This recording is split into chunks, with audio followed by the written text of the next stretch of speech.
এবার তৃণমূলের দখল নিল ঋতব্রত তৃণমূল। অরূপ রায়কে সভাপতি করে নতুন জাতীয় কর্মসমিতি গঠন হলো, যার সহ সভাপতি হলেন ফিরহাদ হাকিম এবং অরূপ বিশ্বাস। দলের রাশ এবার পুরোপুরি ঋতব্রত তৃণমূলের হাতে। সামনে এলো নতুন তৃণমূল কংগ্রেস। নতুন জাতীয় কর্মসমিতি গঠিত হলো এবং যেখানে মমতা বন্দ্যোপাধ্যায় বা অভিষেক বন্দ্যোপাধ্যায়ের নাম নেই। আর এখানে ঋতব্রত বন্দ্যোপাধ্যায় তিনি বলছেন মমতা বন্দ্যোপাধ্যায় পরামর্শ দিতে চাইলে স্বাগত।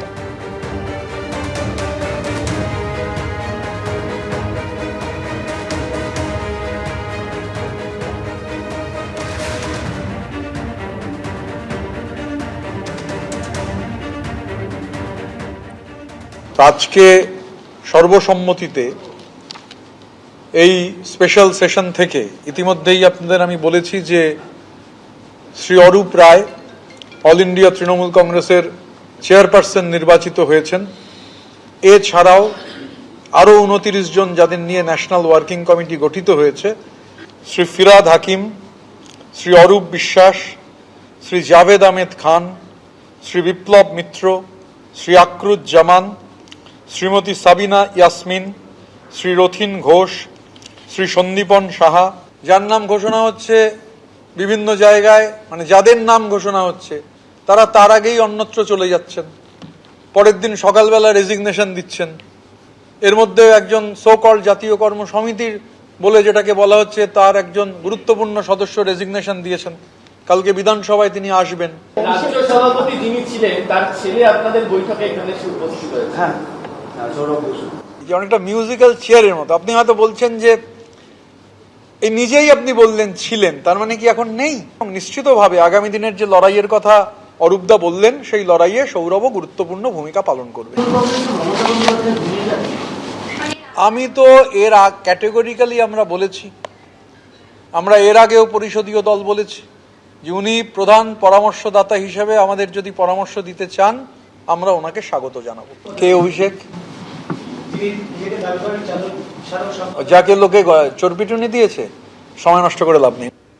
নতুন তৃণমূল গঠিত হয়েছে। তৃণমূল কংগ্রেসের রাশ মমতা বন্দ্যোপাধ্যায়ের হাত থেকে আগেই বেরিয়ে গিয়েছিল, আর পুরো দখলটা এবার নিল ঋতব্রত বন্দ্যোপাধ্যায়, যেখানে ইতিমধ্যেই জাতীয় কর্ম সমিতি নতুন গঠন হয়েছে। চেয়ারপারসন হিসেবে অরূপ রায়ের নাম ঘোষণা হয়েছে এবং সেখানে একাধিক পদাধিকারীদের নাম কিন্তু গতকালই নিউ টাউনের হোটেল থেকে ঘোষণা করেছেন ঋতব্রত বন্দ্যোপাধ্যায়। চরম বিশ্বাসঘাতকতা বলছেন কুণাল ঘোষ। কোনো একটি হোটেলে কেউ কেউ বসে কিছু কিছু কাজ করেছে বলে খবর এসছে। তা আমরা খুব পরিষ্কারভাবে বলতে চাই যে তৃণমূল কংগ্রেস এবং মমতা বন্দ্যোপাধ্যায় সমর্থক, ফলে অন্য কারোর আমাদের যা গঠনতন্ত্র, আমরা এক্ষুনি টেকনিক্যাল বিষয় নিয়ে কিছু বলছি না। তো ওনাদের শুনলাম সব দিল্লি থেকে সব লয়ার ছিলেন, তো আমাদেরও আইন ইত্যাদি সব আলাদা, আমরা সে বিষয়ে বলছি না। কিন্তু বিষয়টা হচ্ছে যে আমাদের দলের যা স্ট্রাকচার, ওয়ার্কিং কমিটি, চেয়ারপারসন, তাতে এগুলো করার এখতিয়ার ওদের নেই। যে দল একদিন নিজের হাতে গড়েছিলেন সেই দল থেকে এবার বাদ পড়লেন মমতা বন্দ্যোপাধ্যায়। কেন্দ্রীয় প্রতিমন্ত্রী সুকান্ত মজুমদার কি বলেছেন শুনুন। এখন তৃণমূল কংগ্রেসের অবস্থা হচ্ছে যদুবংশের সেই মুসল পর্বের মতো। মুসল পর্বে যেভাবে যদুবংশ শেষ হয়ে গেছিল, তৃণমূল কংগ্রেসও সেইভাবে শেষ হয়ে যাচ্ছে এবং যাবে। অভিষেক বন্দ্যোপাধ্যায় এতদিন ধরে যে দাদাগিরি নেতাগিরি করে এসছেন, পুরনো লোকেদেরকে তাদের উপরে প্রেশার দেওয়া, তাদেরকে নানারকমভাবে অত্যাচার করা, তাদেরকে অপমান করার কাজ করতেন, এখন তারা সুযোগ পেয়ে তার প্রতিশোধ নিচ্ছে। তো সেই জন্য কর্মের ফল এই যুগ এখানেই ভোগ করতে হয়। এই প্রথম কোনো জেলা পরিষদ দখল করল বিজেপি। তৃণমূলে ভাঙনের পর এবার পূর্ব মেদিনীপুর জেলা পরিষদ দখল করল গেরুয়া শিবির। সোমবার সোশ্যাল মিডিয়ায় পোস্ট করে একথা জানান শুভেন্দু অধিকারী। 18 বছর আগে ভোটে জিতে যে জেলা পরিষদ দখল করেছিল তৃণমূল, সেই পূর্ব মেদিনীপুর জেলা পরিষদ দিয়েই এবার খাতা খুলল বিজেপিও। সৌজন্যে কোন্দলের জেরে তৃণমূলে ভাঙন। এই প্রথম কোনো জেলা পরিষদ দখল করল গেরুয়া শিবির। শুভেন্দু অধিকারীর জেলা পূর্ব মেদিনীপুরের জেলা পরিষদে ফুটল পদ্ম। সোশ্যাল মিডিয়ায় এই ছবি পোস্ট করে মুখ্যমন্ত্রী শুভেন্দু অধিকারী লিখেছেন, অত্যন্ত আনন্দের বিষয়, ভারতীয় জনতা পার্টি পশ্চিমবঙ্গে প্রথমবার কোনো জেলা পরিষদের বোর্ড গঠন করেছে। পূর্ব মেদিনীপুর জেলা পরিষদ আজ থেকে ভারতীয় জনতা পার্টির সদস্যদের মাধ্যমে পরিচালিত হবে। শুভেন্দু অধিকারী আরও জানিয়েছেন, সর্বসম্মতিক্রমে বামদেব গোছাইতকে সভাধিপতি এবং বাঁশরী পণ্ডিতকে সহ সভাধিপতি নির্বাচিত করা হয়েছে। মোট 65 জন মেম্বার উপস্থিত হয়েছে বলে শুনেছি। 70-এর মধ্যে 2 জন মারা গিয়েছে। সমস্ত সভাতে উপস্থিত সমস্ত সদস্যগণ সহমতের ভিত্তিতে হাততালি দিয়ে সকলেই সমর্থন জানিয়েছে।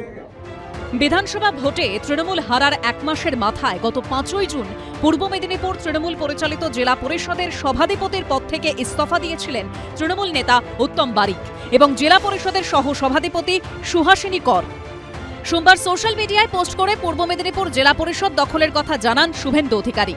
বাম আমলে 2008-এর পঞ্চায়েত ভোটে পূর্ব মেদিনীপুর এবং দক্ষিণ 24 পরগনা জেলা পরিষদে জিতেছিল তৃণমূল। তারপর থেকেই এই 2 জেলা পরিষদ তৃণমূলের দখলে ছিল।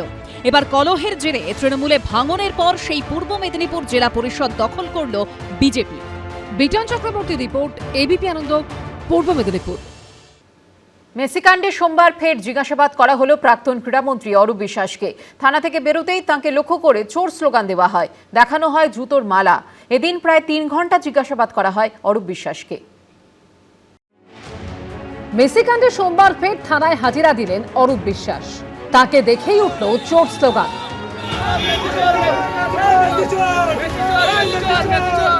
দেখানো হলো জুতোর মালা।